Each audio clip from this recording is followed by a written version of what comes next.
Merhaba arkadaşlar, kanalıma tekrar hoş geldiniz. Bir önceki videomuzda bebeğimizin kafasını örmüştük. Bu videomuzda da yüz şekillendirmesi ve kolunu yapacağız. İsterseniz hemen başlayalım. Bebeğimin kollarını yapıyorum arkadaşlar. Sihirli halkamı yapıyorum. Halkamı bağlayıp içine 6 sık iğne yapıyorum.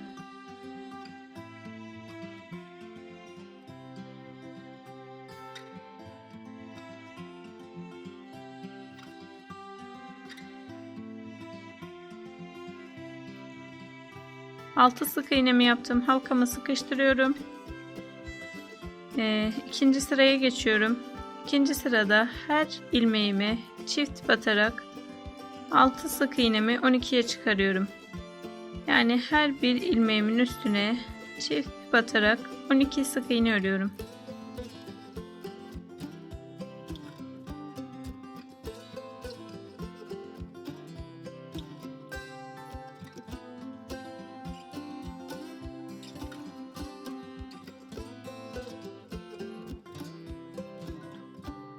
Her bir ilmeğime çift batarak 12 sık iğne ördüm. Üçüncü sıraya geçiyorum. Üçüncü sıramda da bir sık iğne bir arttırma yapacağım. Hemen bir sık iğnemi örüp sıramı belirliyorum. Bir sık iğne yaptım. Bir arttırma yapıyorum.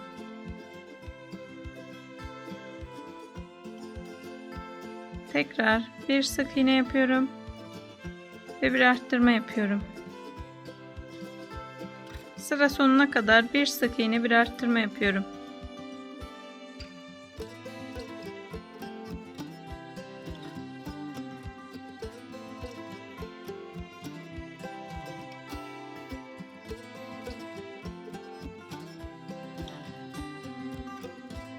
Bir sık iğne bir arttırma olarak 3. sıramı tamamladım. Toplam 18 sık iğnem var arkadaşlar.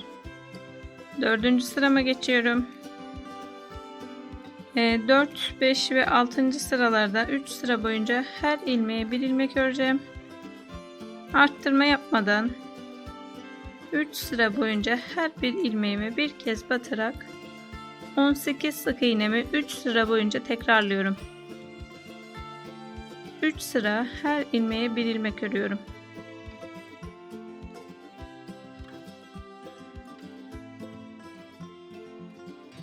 Üç sıra her ilmeğe bir ilmek ördüm arkadaşlar.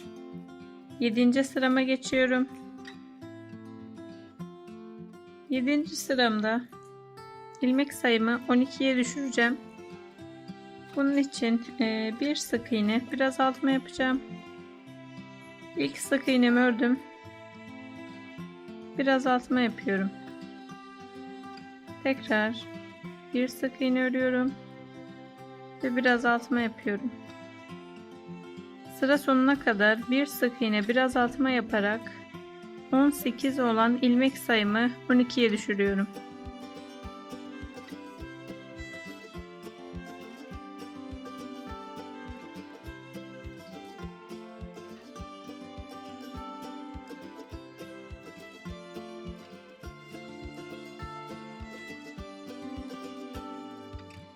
Bir sık iğne bir azaltma yaparak 7. sıramı tamamladım. Toplam 12 sık iğnem kaldı. 8. sıraya geçiyorum arkadaşlar. 8. sıradan 37. sıra sonuna kadar toplam 30 sıra boyunca her ilmeğe bir ilmek öreceğim. Arttırma yapmadan düz bir şekilde her ilmeğe bir ilmek olarak 30 sıra örüyorum arkadaşlar. Yani şu an 8. sıradayım. 8. sıram dahil 37. sıram dahil toplamda 30 sıra boyunca her ilmeğe bir ilmek örüyorum. Örerken de arkadaşlar birkaç sıra ördükten sonra içine doldurursanız daha sonra sıkıntı yaşamazsınız. Yani kol biraz büyüyünce, yani bir 6-7 sıra örünce içine doldurun. Daha sonra yine aynı şekilde birkaç sıra ördükten sonra doldurarak devam edin. Sonradan sıkıntı yaşamazsınız. 37. sıra sonuna kadar arkadaşlar toplamda 30 sıra boyunca her ilmeğe bir ilmek örüyorum. Toplam 12 sık iğnem var. 30 sıra boyunca 12 sık iğnemi tekrarlıyorum. 30 sıra her ilmeğe bir ilmek ördüm arkadaşlar. Söylediğim gibi içini doldurarak devam ettim. Yani birkaç sıra ördüm. Doldurdum içini. Daha sonra yine birkaç sırada bir doldurarak devam ettim. Şimdi arkadaşlar artık ipimizi koparıyoruz. Sıradaki sık iğneme batıp ilmek kaydırma yapıyorum. Bir zincir çekiyorum. Ve dikmek için pay bırakarak ipimi koparıyorum. Daha sonra da ipimi böyle çekerek içinden geçiriyorum. Bu şekilde bebeğimin kolunu oluşturdum arkadaşlar. Aynı ölçülerde aynısından bir tane daha örüyoruz. Ve daha sonra diğer parçalar için devam ediyoruz. Bebeğimin kafasını iyice doldurdum arkadaşlar. Söylediğim gibi bu boş kalan yerleri de iyice doldurdum. Yüz şekillendirmesine geçeceğim şimdi. Burun ve ağız yerini belirledim ben arkadaşlar. Hangi sıralara belirlediğimi de söyleyeyim hemen. Şöyle gözün bittiği yerden hemen 2 sıra aşağıya kaydım. Şöyle dümdüz geldim arkadaşlar. Gözün bittiği yerden şöyle dümdüz aşağıya geldim. 2 sık iğne yana kaydım ve belirledim. Diğer gözü de aynı şekilde arkadaşlar düz bir şekilde 2 sıra aşağıya geldim. Ve 2 sık iğne atlayıp diğer toplu iğnemi de buraya taktım. Arada 5 sık iğne bıraktım arkadaşlar. Bu sizin örgünüze göre değişebilir arkadaşlar. 4 veya 5 sık iğne kalıyor. Önemli olan gözleri ortalayıp buradaki sık iğne sayılarının aynı olması arkadaşlar. Yani iki göz arasında da aynı sık iğne kalması gerekiyor. Şöyle söylediğim gibi düz bir şekilde 2 sıra göz bitiminden 2 sıra aşağıya indim. 2 sık iğne yana kaydım. Diğerinden de aynı şekilde 2 sıra aşağıya düz bir şekilde inip 2 sık iğne yana kayıp yerleri belirledim. Daha sonra da arkadaşlar ağız için şöyle 1, 2, 3, 4 sıra saydım. 5. sıramı belirledim. Bunu da şöyle burun için belirlediğim yerden düz indim aşağıya. Ve burada da yine 2 sık iğne yana kaydım. Diğerini de aynı şekilde düz bir şekilde aşağıya indim ve 2 sık iğne yana kayarak ağız yerini de belirledim. Söylediğim gibi burun ve ağız arasında şöyle hemen sayayım. Bu toplu iğnemin olduğu yerden aşağıya doğru sayıyorum. 1, 2, 3, 4 ve 5. Yani 5. sıraya ağzını da belirledim. İlk olarak burnunu yapacağım arkadaşlar. Daha sonra da göz çukuru ve ağız çukuru oluşturacağım. İğneme ten rengi ipimi taktım.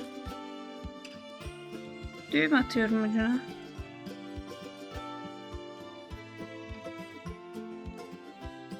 İpimi herhangi bir yerden batırıyorum iğnemi. Burun için belirlediğim ilk yerden çıkarıyorum.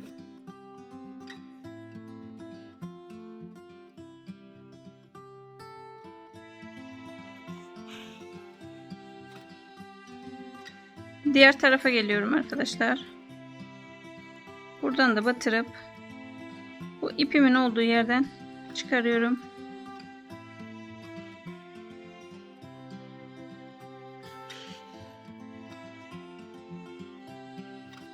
İpimi burada birkaç kez gezdiriyorum arkadaşlar. Buradan batırıp diğer uçtan çıkarıyorum.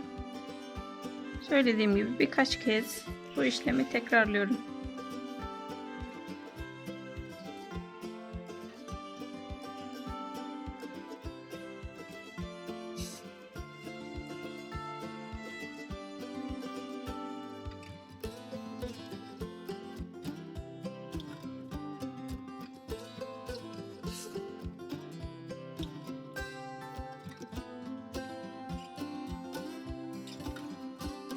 Son kez arkadaşlar şu şekilde göstereyim.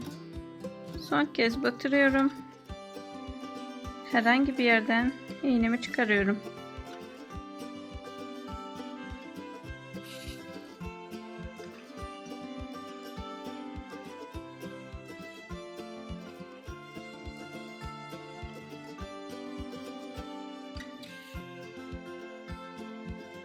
İpime düğüm atıyorum arkadaşlar. Daha sonra bu iplerimi içeride kaybedeceğim.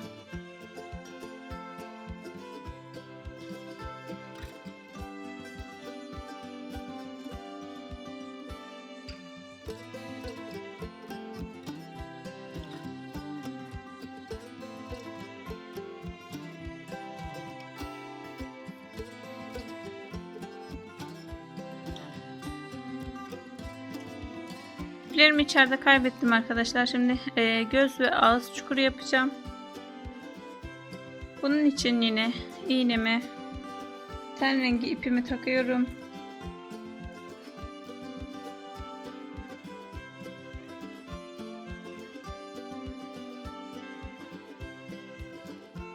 İğneme ten rengi ipimi taktım.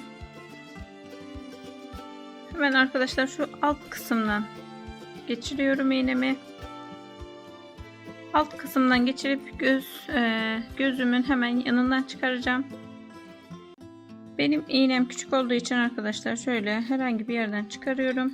Daha sonra buraya geleceğim. İğneniz büyükse direkt buraya gelmeniz daha iyi olur arkadaşlar. Benim iğnem küçük olduğu için buradan çıkardım. Şöyle ipimin ucunu burada bırakıyorum.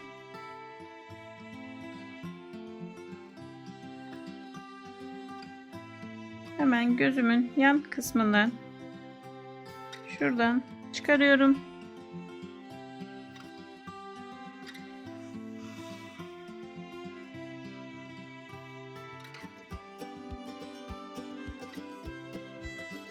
Çıkardığım yerin hemen karşısından arkadaşlar şöyle şurası tam göz ortası, ortaya gelen yerden yandan çıkardım.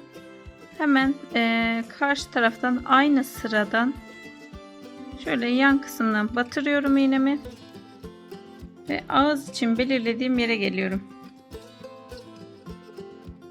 İğnemin olduğu yerden çıkarıyorum ipimi. Şöyle belirlediğim yerden hemen çıkardım. Bu ipi de arkadaşlar gözün arka kısmından hemen atıyorum şöyle. Görünmeyecek şekilde arkada kaybediyorum. Tekrar arkadaşlar bir sık iğne yandan şöyle göstereyim, hemen şuradan çıkardım iğnemi. Bir sık iğne yandan batırıyorum ve tekrar gözün yan kısmından çıkarıyorum.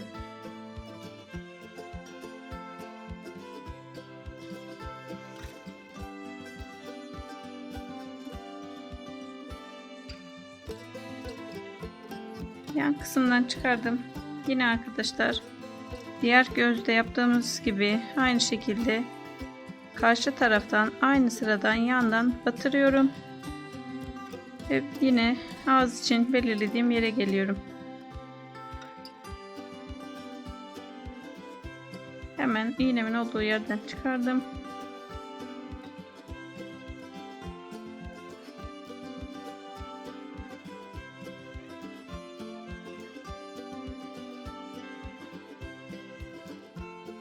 İğnemi buradan çıkardım. Yine aynı şekilde arkadaşlar bu ipi hemen gözün arka kısmında saklıyorum. Çıkardığım yerden bir sık iğne yandan batırıyorum. Şöyle hemen bir sık iğne yanından batırıyorum iğnemi ve alt kısımdan çıkarıyorum arkadaşlar. Böyle alt kısımdan iğnemi çıkarıyorum.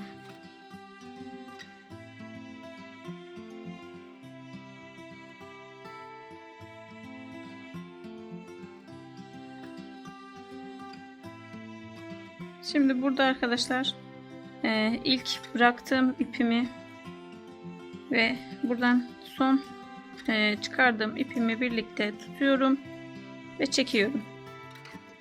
İstediğiniz kadar göz ve ağız çukuru oluşturana kadar bunları çekiştiriyorum. Ağzında yine düzelterek yapın arkadaşlar. Böyle hemen çekiyorum. Sıkı bir şekilde bağlayacağım şimdi. Açılmaması için gayet sıkı bir şekilde bağlamamız gerekiyor.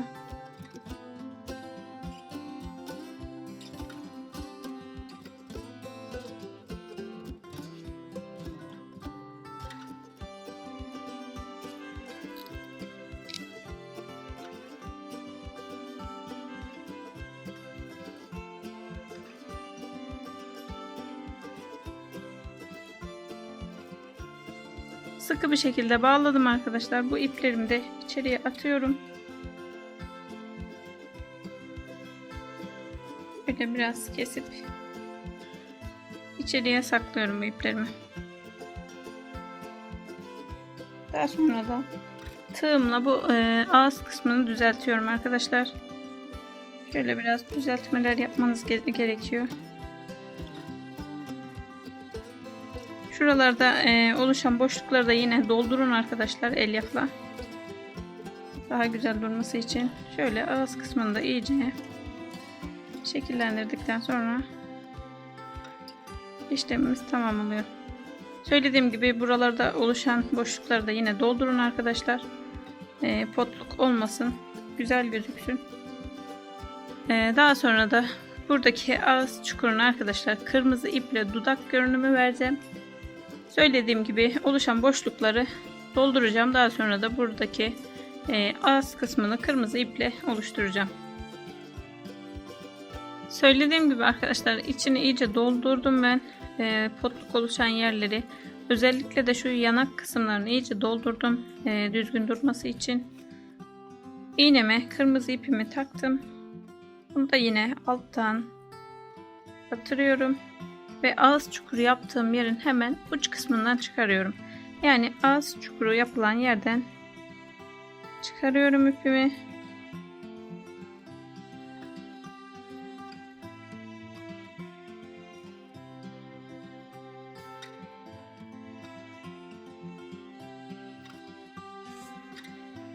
İpimi çıkardım arkadaşlar. Yine bunda uç kısmını fazla kaybetmiyorum. Şuradan dolaştırıp diğer uçtan hemen batırıyorum. Bu şekilde. Bunun düzgün olmasına da dikkat edin arkadaşlar. Buradan yana kayıp ya da buradan yana kayıp da yamuk oluşmamasına dikkat edin. Hemen buradan batırıp alt kısımdan çıkarıyorum yine.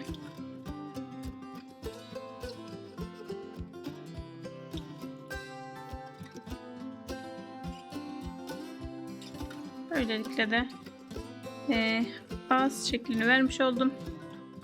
Bu iplerimi de burada güzelce bağlıyorum ve içeride kaybediyorum arkadaşlar. Daha sonra da kirpiklerinin ve kaşlarının yapımına geçiyorum. Bebeğimin kirpiklerini yapacağım şimdi arkadaşlar. Siyah ipimi taktım iğneme.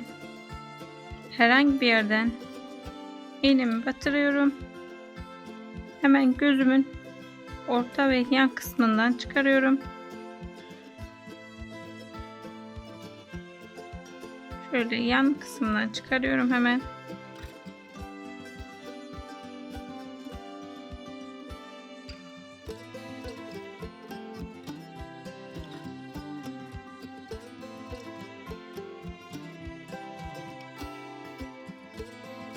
Şöyle çapraz bir sıra aşağıya iniyorum arkadaşlar. Çapraz gelecek şekilde bir sıra aşağıdan şöyle arada iki sık iğne kalacak şekilde aşağıya geliyorum. Aynı yere dönüp aynı yerden çıkarıyorum iğnemi.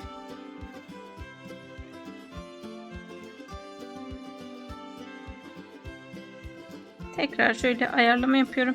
Buradan diğer kirpiğin ucuna gidip de tekrar buraya da gelebilirdim arkadaşlar. Doğaçlama olduğu için böyle ayarlama yapmam gerekiyor. O yüzden tekrar aynı noktaya dönüyorum. Şöyle bir sıra yukarıya çıkıyorum. Gözüme neresi güzel gözüküyorsa arkadaşlar o şekilde yapıyorum. Bir sıra yukarıya çıkıp tekrar aynı yere dönüyorum.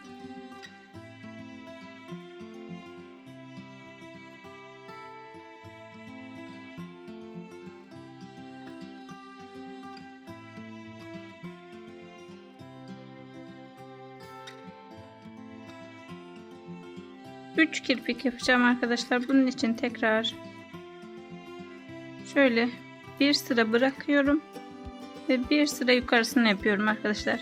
Bütün kirpikler arasında böyle arkadaşlar. Bir sıra bırakıp ikinci sıraya yapıyorum. Burada da aynı şekilde bir sıra bıraktım. Çapraz gelecek şekilde yukarıdan batırıyorum. Ve diğer kirpiği yapmak için diğer tarafa doğru iğnemi götürüyorum.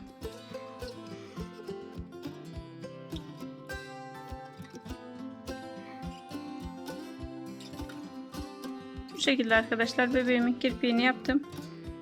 Diğerini de aynı şekilde, aynı sıralara aynı şekilde yapacağım. Daha sonra da kaşlarının yapımına geçeceğim arkadaşlar. Diğer kirpiği de diğeriyle aynı eşit şekilde yaptım arkadaşlar. Şimdi kaşlarına geçiyorum. Kaşları için de bu kirpiğimden hemen uç kısmından 1 2 3 sıra sayıyorum. Hemen 3 sıra yukarıya gelecek şekilde, yani aynı hizada 3 sıra yukarıya batıyorum. Herhangi bir yerden batıyorum arkadaşlar. Kirpiğimden 1 2 3 sıra hemen yukarısından çıkarıyorum. Yani bu kirpiğimle aynı hizada arkadaşlar çıkarıyorum. Şöyle sayıyorum. 1 2 3 4 5 6 sık iğne sayıp iğnemi batırıyorum ve bu ipimin olduğu yerden çıkarıyorum. Aynı yerden çıkarıyorum arkadaşlar.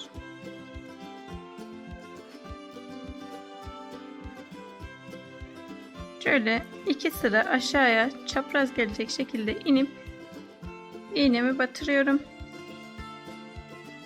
Ve diğer kaşım için diğer tarafa geçiyorum.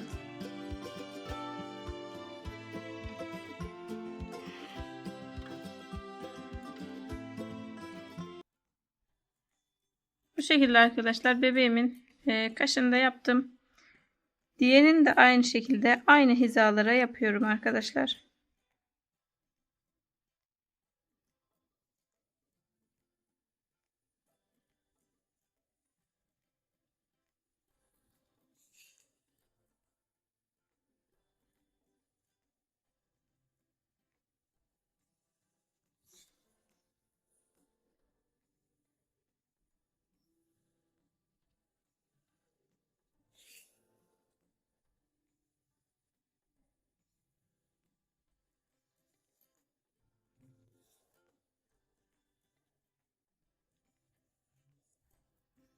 Diğerini de aynı şekilde arkadaşlar aynı sıralara yaptım. İpimi bağlayıp koparıyorum ve içeride kaybediyorum. Bebeğimin yüz şekillendirme ve kolunu yaptım arkadaşlar. Bir sonraki videoda da saçlarını ekip tokasını yapacağız. Bir sonraki videoda görüşmek üzere. Hoşça kalın.